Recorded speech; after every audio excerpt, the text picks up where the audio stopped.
할렐루야. 요즘은 가짜가 진짜 같고 진짜가 가짜 같아가지고 혼란이 너무 심하잖아요. 전라북도 그 전주에 보면 전주 300집이라고 있다 하더라고요. 저는 가보지는 못했는데 300집 콩나물밥으로 유명하다 하더라고요. 근데 박정희 대통령이 거기를 자주 들락거렸다 하더라고요. 박정희 대통령이 어느 날인가 박정희 대통령이 경호원 없이 그냥 사복 차림으로 그 300집을 찾아갔다 합니다. 근데 그 300집 그 주인은 여자인데 아주 입이 걸답니다. 그냥 입만 열면 막 욕지거리가 나올 정도로. 박정희 대통령이 사복을 입고 문을 열고 쏙 들어가니까 주인이 들어오는 박정희 대통령을 아래로 쭉 훑어보더니 거의 그놈 박통하고 꼭 닮았네 그러더라고요. 그러니까 박정희 대통령이 이 말씀에 제가 박정희 대통령이다 했더니 야 이놈아 네가 박통이면 나는 영분이다 그러더랍니다. 그래서 아닌데 정말 박정희 대통령이라고 했더니 야 이놈 박정희 대통령 똑같이 닮았으니까 계란이나 하나 더 먹으라라고 계란 하나 더 줘두랍니다. 여러분 진짜가 가짜 같은 세상입니다. 가짜가 진짜 같은 세상에 살고 있는 이 시간에 우리 크리스찬들이 정말 진짜 다와야 됩니다. 가짜 크리스찬이 아니라 정말 크리스찬. 어디가 내보내도 저 사람 예수쟁이야 이게 나와야 되는데 이게 나오지 아니하니까 가짜가 진짜로 보이고 진짜는 가짜처럼 보이는 이 시대 우리 새날교회는 우리 한 분 한 분이 정말 크리스찬다고 같은 그런 모습으로 세상에서 보여주는 귀하고 복된 삶이 되시기를 주의 이름으로 축원합니다. 오늘 본문은 부활하신 예수님이 낮에는 누구를 만났느냐면 엠마오로 가는 제자들을 만나셨습니다. 그리고 저녁에는 11명의 제자들에게 또 나타나셨습니다. 부활의 예수님은 이 시간에 우리들에게도 임재하는 놀라운 역사가 임할 줄 믿습니다. 사람은 누구에게나 숨겨진 흥이 있더라고. 흥. 이게 끼를 말하고 있습니다. 이게 어느 때는 깜짝 놀래요.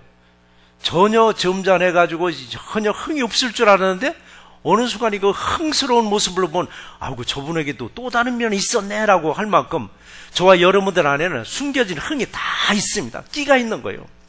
감춰져 있는 끼가 나올 때 보면 참 흥겹게 보이는 거예요. 세상적으로 흥이 나올 때 보면은 그 사람 마음이 편안할 때, 그 사람 마음이 편안할 때 숨겨진 막 끼가 나오더라고요. 그럼 믿음의 사람들에게도 숨겨진 끼가 다 들어가 있습니다. 숨겨진 끼가. 근데 숨겨졌던 흥이 언제 나오는가? 여러분의 숨겨진 흥이 언제 나오는가요? 분위기에 따라서 나오는 분도 있어요. 분위기에 따라서 안ton 그런 흥이 나오는 경우도 있는데 우리는 분위기에 따라서 나오는 흥이 아니에요.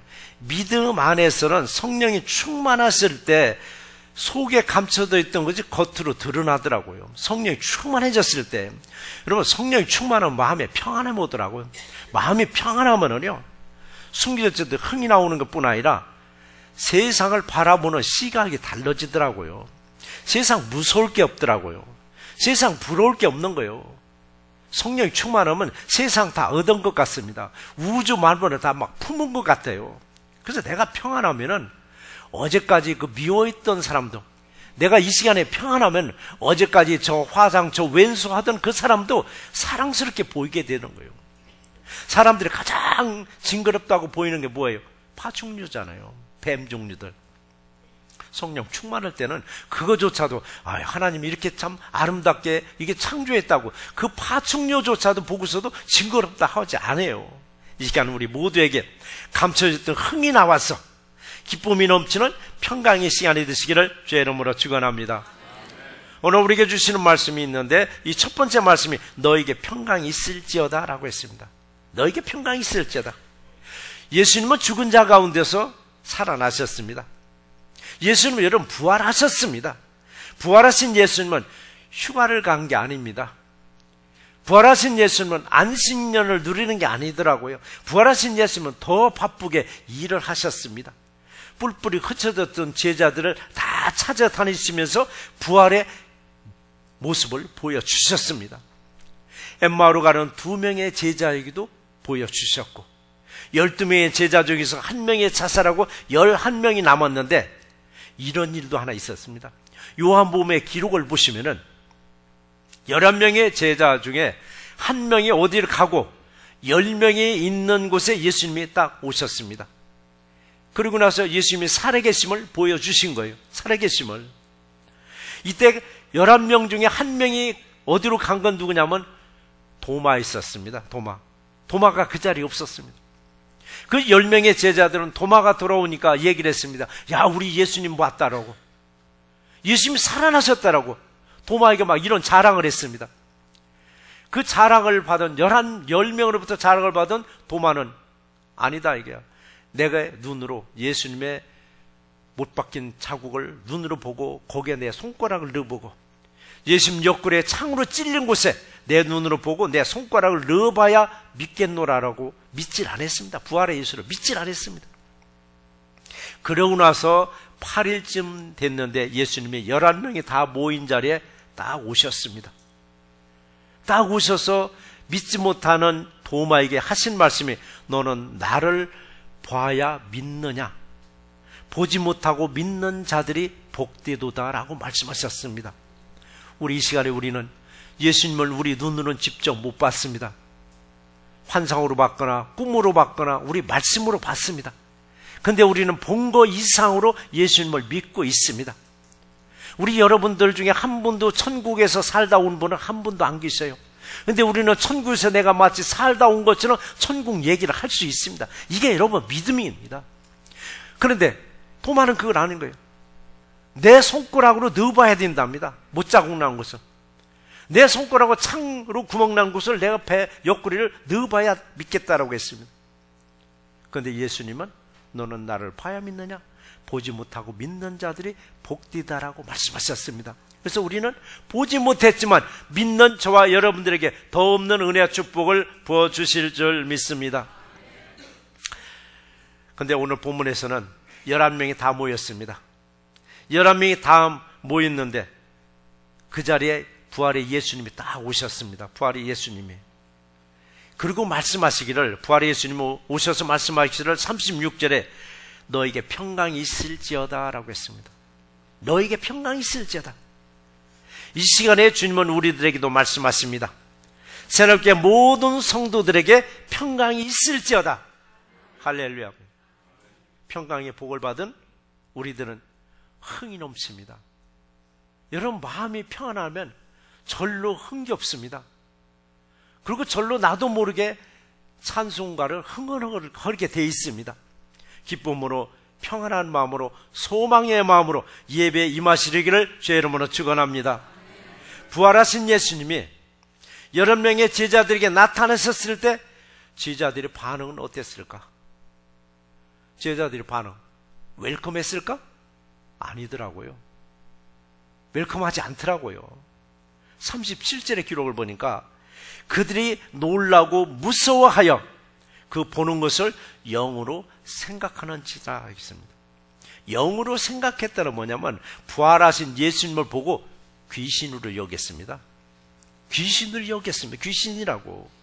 그래서 부활하신 예수님이 제자들에게 나타나셔서 첫 말씀이 뭐냐? 평강이 있을지어다라고 하셨습니다.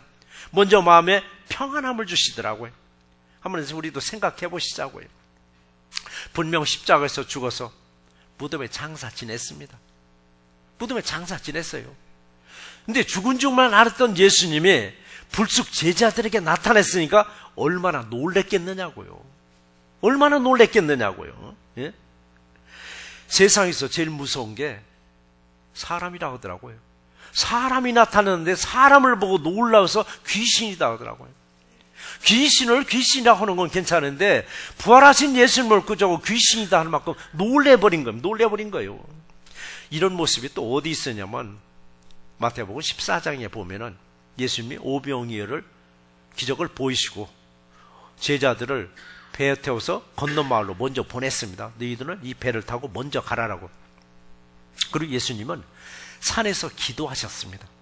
밤새 기도하다가 바다를 보니까 바다에서 제자들이 타고 가던 배가 풍랑과 씨름하고 있었습니다. 굉장히 어려움을 겪고 있었습니다. 예수님은 바다 위를 걸어서 새벽 4시경에 풍랑에 시달리고 있는 제자들이 타고 있는 배 곁으로 걸어갔습니다.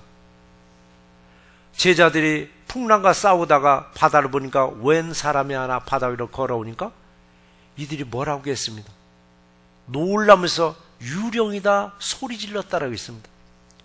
유령이 온다고 소리 질렀다라고 했습니다.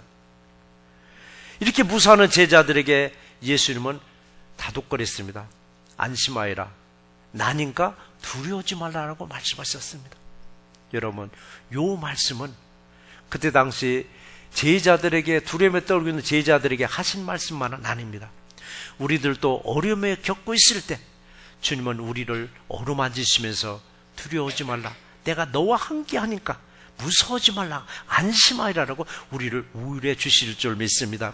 그래서 여러분, 힘들고 어려울 때 나 혼자 있는 것처럼 여기지 마시고 주님이 내 옆에 계신 것처럼 믿어질 때 주님은 우리를 우일해 주시고 우리를 다독거려 주시고 우리에게 새 힘과 새 능력을 부어주실 줄 믿습니다.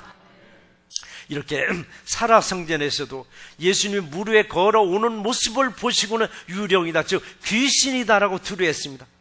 그래서 부활하신 예수님은 제자들을 보고서 제일 먼저 놀라지 않게 마음에 평강을 주시더라고요.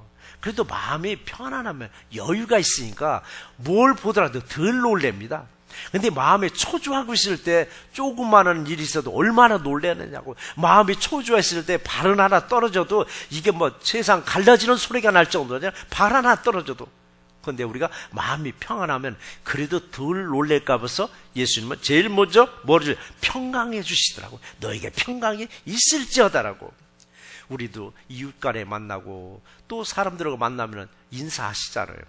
그 흔한 인사가 안녕하세요잖아요. 안녕하세요. 그럼 유대인들은 어떤 말로 인사를 할까? 유대인들은 우리처럼 안녕하세요 대신 샬롬 한답니다. 평강이 있을지어다라고. 근데 이 샬롬은 하나로 해석되는데 우리 성경을 번역해보니까 3가지로 번역이 되더라고요. 평화도 있고 평강도 있고 뭐 평안도 있고. 한문을 보면 뜻은 다 달라요. 근데 원어는 또 하나밖에 없어요. 평화로 봐도 되고 평강으로 봐도 되고 평안으로 봐도 되는 거예요. 이걸 피스라고도 하고 히브리어로 샬롬이라고 하잖아요. 샬롬. 오늘 시간에도 부활의 예수님은 저와 여러분들에게 인사하십니다. 먼저 인사합니다. 우리가 예수님께 인사하기 전에 예수님 우리에게 먼저 인사하십니다. 뭐라고 인사하시나? 너에게 평강이 있을지어다. 부활의 예수님이 주시는 평강으로 평안한 한 주간을 보내시는 새날개와 성도 모두가 되시기를 주의 이름으로 축원합니다. 이 평안을 주시는 예수님은 두 번째 말씀이 뭐냐면은 유령이 아니고 살아계신 부활의 예수님이라고 말씀하셨습니다. 제자들 얼마나 놀랬겠느냐고요. 얼마나 놀랬겠느냐고요. 그러니까 37절에 그 보는 것을 영으로 생각하는지라, 귀신으로 생각하는지다 얘기입니다. 부활하신 예수님이 제자들에게 나타나니까 이건 예수님이 아니고 귀신이라고 무서워에 떨렸습니다. 이렇게 남자들도 무서워했습니다. 혼자 있는데 나타났다면 혼자 좀 덜덜 떨만한데 11명이 집단으로 있는데 아니 귀신 하나 온다고 그렇게 무서워하느냐고요? 덜덜 떨어버린 겁니다. 근데 한번 여자들을 생각해 보시자고요. 무덤 안에서 부활하신 예수님 만났습니다. 무덤 안에서. 그 무덤 안에 찾아간 사람들은 한 3명 정도 여자들이더라고요. 근데 여는 11명이 집단으로 있는데도 무서워하면서 귀신이다 소리 지르는데 무덤 안까지 찾아가서 무덤 안에서 예수를 본 여자들 얼마나 놀랬겠느냐고요. 이것을 보면은 남자들보다는 여자들이 더 강심장인 것 같아요. 위기에서는 어쩌면 여자들이 더 강한 것 같더라고요. 평탄한 데서는 남자들이 세지만은 위기의 순간에는 여자들이 훨씬 더 강한 것 같아요. 그래서인지 예수님이 부활하셔서 첫 번째 만난 사람들이 우리가 생각할 때는 그 사랑했던 제자들을 만날 줄 알았는데 사랑했던 제자들을 만난 게 아니라 여자들을 먼저 만나셔서 샬롬 평강이 있을지어다라고 말씀하시더라고요. 그리고 여자들을 만나서 첫 번째 말씀이 뭐 수고했다, 아니면 힘들었지, 고생했다, 별일 없었지, 잘 있었지가 아니라 샬롬 하시더라고요. 너에게 평강이 있을지어다. 예수님이 주시는 이 평강을 오늘 또 우리 모두가 누리시기를 주의 이름으로 축원합니다. 여자들이 예수의 무덤을 찾아간 날이 언제예요? 안식 후 첫날, 날이 밝기 전에 어두컴컴한 그 새벽에 예수님을 찾아갔던 여인들, 예수님을 만나고 그들은 곧바로 달려내려와서 누구한테 얘기했느냐면 제자들한테 얘기했습니다. 제자들한테 예수님 죽지 않고 살아나셨다고, 예수님 부활하셨다고, 부활하신 예수님은 우리가 보았노라라고. 이때 제자들의 반응은 어땠을까요? 냉담했습니다. 비웃었습니다.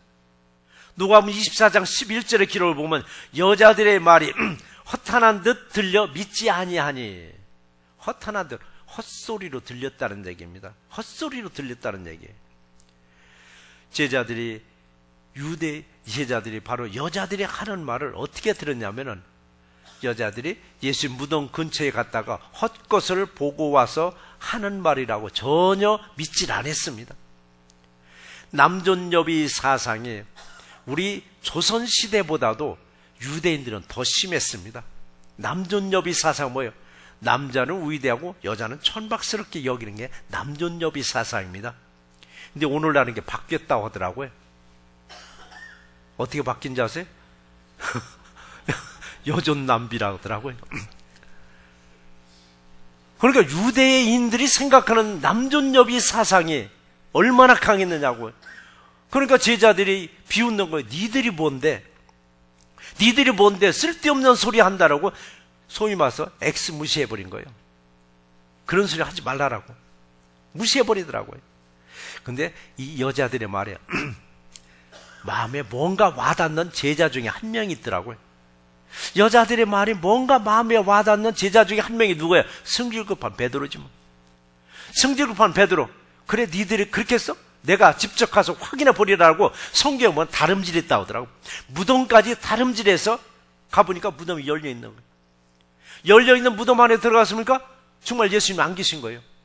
예수님이 시신이 누워있었는데 예수님이 안 계시는 거예요. 그러면 예수님 정말 살아나셨나 보다라고 하면 되는데, 베드로도 거기서 뭐라고 중얼거리냐면 기이하다, 이상하다, 놀라운 일이네. 예수님이 누웠던 자리에 뭐만 있었어요? 예수님 입고 있었던 세마포만 있었는. 분명히 예수님이 살아계신 것을 눈으로 보고서도 기이하다, 놀랍다, 이런 일이 있을 수 있을까 하면서 예수님의 부활을 믿지 않았습니다. 제자들도, 나머지 제자들도 예수의 부활을 인정하지 않았습니다. 이런 상태에서 부활의 예수님이 이들을 찾아와서 샬롬했습니다. 너에게 평강이 있을지어다라고. 이렇게 인사까지 하고 나니까 제자들 더 놀라는 겁니다. 더 놀라는 거예요. 귀신이나 환상으로 여기는데 말까지 하니까. 귀신이나 환상은 허상입니다. 말은 못합니다. 손으로 잡아볼 수도 없고. 그런데 인사까지 하니까 이게 너무 놀라는 거예요. 제자를 놀랄 수밖에. 근데 사람은 당황하면은 아무 생각이 나지 않는다고 하더라고요. 사람이 당황하면은 머릿속이 하얘가지고 아무 생각이 안 난다고. 이걸 멘붕이라고 하더라고요. 멘붕. 아무것도 생각이 안 나는 거예요. 예수님은 3년 반 동안 열심히 제자들에게 가르친 게 하나 있습니다. 나는 십자가에서 죽을 것이고, 무덤에 묻힐 것이고, 장사한 지 사흘 만에 부활할 것이고, 그리고 40일 만에 나는 승천할 것이다라고. 근데 제자들 너무 놀란 나머지 아무 기억이 안 나는 거예요. 살아계신 예수님을 보고서도 귀신이거나 환상으로 여기버렸습니다. 이런 제자들의 마음을 아신 예수님은 다시 말씀하십니다. 어떻게 말씀하시는가 했더니 38절에 어찌하여 두려워하며 어찌하여 마음에 의심이 일어나느냐라고 했습니다. 어찌하여를 두 번을 말씀하시더라고요. 어째서 내가 한 말을 믿지 못하고 어째서 의심하면서 두려워하느냐라고 했습니다. 그리고 나서는 물증을 보여주시는 거예요. 나는 귀신도 아니고 환상도 아님을 물증을 보여주시는데 어떤 물증을 보여주시는가 했더니 39절에서 기록을 보니까 내 손과 발을 보고 나인 줄 알라라고 했습니다. 또 나를 만져봐라. 영은 살과 뼈가 없느니라. 너희 보는 바와 같이 나는 있느니라 라고 말씀하셨습니다. 어떤 물증을 먼저 보여주시는가 했더니 먼저 귀신은 살도 뼈도 없느니라. 손으로 만져볼 수 없는 허상이 바로 귀신이나 환상이다 이거야. 그러나 여기를 봐라 하시면서 손바닥을 보여주셨습니다. 손바닥은 그냥 손바닥이 아닙니다. 못짝으로 구멍이 뻥 뚫린 손바닥을 보여준 것입니다. 그리고 발등, 구멍난 발등을 보여주셨습니다. 그리고 나를 만져보라고 했습니다. 나를 만져보라라고. 너희가 생각하는 내가 귀신인지 아니면 아닌지를 확인해보라고. 귀신이나 환상은 형체가 없지만 나는 형체가 있느니라. 나는 형체를 가진 부활의 예수님이라고 그 제자들에게 자신을 보여주셨습니다. 제자들은 두 눈으로 봤습니다. 근데 너무 기쁜 나머지, 너무 기쁘다 보니까 믿지 못하고 또 놀라고 말았어요. 너무 기쁜 나머지. 그래서 부활의 예수님이 제자들을 찾아와서 첫 번째 인사가 샬롬 했습니다. 너희가 평강이 있을지어다. 너희가 평강이 있을지어다. 이렇게 평강의 마음을 주셨는데도 불구하고 믿음이 연약한 제자들은 귀신이나 환상으로 여겼습니다. 예수님 보시기에 얼마나 답답했느냐고. 예수님 그 제자들만 놓고 답답한 건 아닙니다. 어쩌면 우리들을 보고도 답답할 수도 있습니다. 믿는 것 같으면서도 때로는 믿지 않는 사람들처럼 언어와 행동이 나올 때 예수님 우리를 보고 얼마나 답답하게 여기시겠느냐고요. 제자들을 보고 답답하게 여겼듯이 예수님은 우리들을 보고 답답하게 여길 줄 알 것이나 우리 새날교회 우리 모든 성님들의 모든 언행을 보시고는 그래 나는 너희들이 나를 믿는 것은 나도 너희를 믿겠노라고 칭찬받을 줄 믿습니다. 예수님 죽지 않고 여러분 살아나셨습니다. 예수님은 부활하셨습니다. 부활의 예수님은 지금도 우리들에게 샬롬 하시면서 너에게 평안이 있을지어다. 여러분 살아계실 때도 요한복음 14장 27절에서 그 말씀이 있습니다. 평안을 너에게 끼치노니 평안을 너에게 끼치노니 평안을 너에게 끼치노니 곧 나의 평안을 너에게 주노라 라고 말씀하셨습니다. 예수로부터 받은 평안을 여러분 나만 간직하지 마시고 이웃들에게도 그 평안을 나눠주시는 우리 새날교회 모든 성도님 되시기를 주의 이름으로 축원합니다. 우리 말씀을 정리해 보겠습니다. 승천하신 예수님은 성령으로 우리와 함께 하고 계십니다. 저와 여러분들과 지금 함께 하고 계십니다. 근데 제자들은 이게 믿어지지 아니하니까 41절에서 무슨 말씀을 제자들에게 하셨느냐면 여기 무슨 먹을 것이 있느냐라고. 예수님의 배가 고파서 먹을 것 찾았겠어요? 그게 아니에요. 귀신이 먹는 걸 한 번 더 봐라. 나는 귀신이 아니고 너희와 똑같은 형체를 가진 사람임을 보여주기 위해서 너에게 먹을 것이 없느냐라고. 그 말에 제자들은 여기 구운 생선이 있나 해서 생선 하나 드렸습니다. 그때 예수님은 그걸 받아서 예수님 그 제자들이 보는 앞에서 드셨다고 말씀하셨습니다. 드셨다라고. 이처럼 예수님은 우리와 함께 하십니다. 식사할 때도 함께 하셔요. 그러니까 여러분 식사할 때 잊지 말고 꼭 기도하셔야 됩니다. 바쁘다 보면 허기지다 보면 그냥 드실 때가 있는데 주변 사람들이 봐요. 또 자녀들이 봐요. 손주들이 다 봐요. 할아버지 할머니 우리 아버지 어머니 급하다고 오는데 그냥 드시네? 예수님은 부활의 예수님은 생선 한 토막을 가지시고 제자들을 보는 앞에서 드셨다라고 했습니다. 그럼 식사하는 동안에도 예수님은 우리와 함께 하십니다. 여러분이 일을 할 때도 예수님이 함께 하십니다. 여러분이 어디를 갈지라도 예수님이 동행하십니다. 동행하시면서 여러분을 도와주십니다. 그래서 여러분은 따로국밥이 아닙니다. 예수 따로 나 따로가 아니에요. 이미 국밥 안에 말려 있는 국마리밥과 똑같은 거예요. 따로국밥이 아닙니다. 우리들 마음 안에 와 계시기를 예수님은 원하고 계십니다. 평안의 예수님을 저와 여러분 안에 머물게 하심으로 이제는 내가 나를 위해서 사는 것이 아니라 내가 예수를 위해서 살아갈 수 있도록 예수님이 주시는 그 평안으로 흥이 넘치는 축복을 누리시면서 살아가는 우리 사랑교회와 성도 모두가 되시기를 주의 이름으로 축원합니다.